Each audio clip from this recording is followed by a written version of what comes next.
मी तुम्हाला आज जे सांगणार आहे ते मी कधीही विसरू शकत नाही. आजही रात्री 10 नंतर फोन वाजला की माझ्या अंगावर काटा येतो. पूर्वी पुण्यातच कात्रज कोंढवा भागात एका फूड डिलिव्हरी कंपनीत काम करायचो. रात्रीची शिफ्ट, कारण रात्री ऑर्डर्स जास्त मिळतात आणि टीप पण चांगली मिळायची. त्या दिवशी रात्री साधारण 11:15 वाजता माझ्या मोबाईलवर एक ऑर्डर आली. लोकेशन पाहिलं, थोडं आतल्या भागात होतं, कोंढव्यातल्या एका जुन्या सोसायटीत. पाऊस नुकताच थांबला होता. रस्ते ओले, हवा थंड आणि शहर थोडंसं शांत. मी विचार केला, शेवटची ऑर्डर घेऊ आणि मग घरी जाऊ. रेस्टॉरंटमधून पार्सल घेतलं तेव्हा मला एक गोष्ट विचित्र वाटली. ऑर्डरमध्ये फक्त एकच आयटम होता, साधा भात आणि आमटी. रात्री 12 वाजता कोण भात आमटी मागवतं? पण मी जास्त विचार केला नाही. लोकेशनकडे निघालो. रस्ता हळूहळू सुनसान होत गेला. स्ट्रीट लाईट्स कमी आणि काही ठिकाणी पूर्णच बंद. बाजूला झाडं, ओलसर वास. गुगल मॅप पुढे उजवीकडे वळा म्हणून दाखवत होता. मी वळलो. समोर एक जुनी सोसायटी दिसली. नाव फिकट झालेलं, बोर्ड अर्धा तुटलेला. गेट उघडच होतं. मी आत शिरलो. पूर्ण सोसायटी अंधारात होती. एकही लाईट चालू नव्हती. एकदम शांत.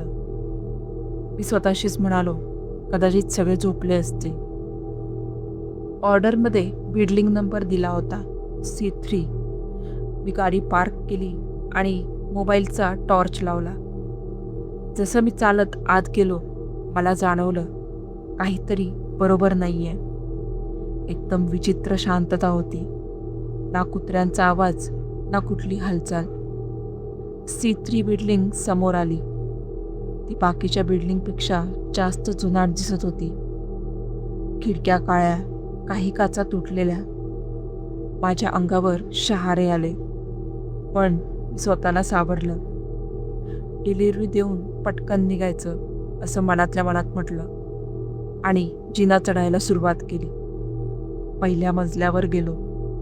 काहीतरी पावलांचा आवाज आला. मी थांबलो. मागे वळून पाहिलं, कोणीच नव्हतं. मी पुन्हा वर चढलो. दुसऱ्या मजल्यावर पोहोचलो. Flat number 204. तेच लोकेशन. दरवाजापाशी गेलो. दरवाजा थोडासा उघडा होता. मी हलक्या आवाजात म्हटलं, हॅलो, डिलिव्हरी. कोणताच प्रतिसाद आला नाही. मी पुन्हा आवाज दिला. एवढ्यात दरवाजा हळूहळू स्वतःच उघडायला लागला. माझं हृदय जोरात धडधडू लागलं. आतमध्ये पूर्ण अंधार. मी टॉर्च टाकला. घर पूर्ण रिकामं वाटत होतं. फर्निचर नाही, काहीच नाही. मी घाबरलो. कदाचित चुकीचं लोकेशन असेल. मी मनात म्हटलं. तेवढ्यात आतून एक आवाज आला, थोडासा हलका, आत ये. मी गोठलो. मी पुन्हा विचारलं, सर, ऑर्डर?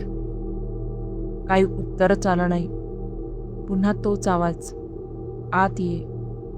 कुतूहल आणि काम दोन्हीमुळे मी हळूहळू आत गेलो. घरात थंडी जाणवत होती. जणू AC पूर्ण चालू आहे, पण तिथे AC नव्हताच. मी पुढे चालत गेलो. तेवढ्यात माझ्या मागचा दरवाजा जोरात बंद झाला. धडाम. मी घाबरून मागे वळलो. दरवाजा बंद. हाताने उघडण्याचा प्रयत्न केला, पण उघडेच ना. माझ्या कपाळावर घाम आला. मी ओरडलो, कोण आहे? तरी सगळीकडे शांतता. अचानक घराच्या कोपऱ्यात काहीतरी हललं. मी टॉर्च तिकडे वळवला. एक माणूस पाठमोरा बसलेला होता. डोकं खाली, केस विस्कटलेले. मी थरथरत म्हणालो, सर, तू ची ऑर्डर. तो जरासा हलला, हळूहळू उभा राहिला आणि हळूहळू माझ्याकडे वळायला लागला. त्याचा चेहरा दिसताच माझा श्वास अडखळला. त्याचा चेहरा पूर्ण जळाल्यासारखा, डोळे खोल गेलेले, ओठ फाटलेले आणि सगळ्यात भयानक, त्याच्या डोळ्यात पांढरं असं काहीच नव्हतं, फक्त काळं. तो हसला खूप विचित्रपणे. मी मागे सरकलो. तो पुढे यायला लागला. मला भूक लागली आहे. मी दरवाजा जोरात ओढायला लागलो, पण उघडत नव्हता. तो माझ्याजवळ येत होता हळूहळू. मी जोरात ओरडलो. तेवढ्यात माझा मोबाईल वाजला. मी स्क्रीनकडे पाहिलं तर कस्टमर कॉलिंग असे दाखवत होते. मी कॉल उचलला. दुसऱ्या बाजूला एक आवाज, भाई तुम्ही कुठे आहात? माझं ऑर्डर अजून आलं नाही. मी थबकलो. सर मी तुमच्याच घरी आहे, 204. समोरचा माणूस काहीसा शांत झाला आणि म्हणाला, पण मी तर 304 मध्ये राहतो. माझ्या अंगावर काटा आला. मी हळूहळू मागे वळून त्या माणसाकडे पाहिलं. तो आता गायब झाला होता. पूर्ण घर रिकामं. तेवढ्यात दरवाजा आपोआप उघडला. मी 1 सेकंदही थांबलो नाही. धावत बाहेर पडलो. जिन्यावरून खाली उतरताना मला वरून पावलांचा आवाज येत होता. जणू कुणीतरी माझ्या मागे येत होतं. मी मागे पाहिलं नाही. थेट बाहेर आलो. गाडीवर बसलो आणि तिथून पळालो. थोडं पुढे गेल्यावर मी गाडी थांबवली. श्वास घेत बसलो. हात अजूनही थरथरत होते. मी लगेच त्या कस्टमरला कॉल केला. तो म्हणाला, भाई तुम्ही चुकीच्या बिल्डिंगमध्ये गेला असाल. C3 मध्ये कोणी राहत नाही. का? ती बिल्डिंग 2 वर्षांपूर्वी जळाली होती एका माणसासह. माझं डोकंच फिरलं. काय? हो, रात्री एकटाच होता. आग लागली, बाहेर पडू शकला नाही. माझ्या अंगावर सरसरून काटा आला. मी विचारलं, फ्लॅट नंबर 204? तो शांत झाला. मग हळू आवाजात म्हणाला, हो तोच फ्लॅट.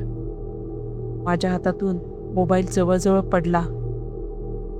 त्या रात्रीनंतर मी कधीच रात्रीची डिलिव्हरी घेतली नाही.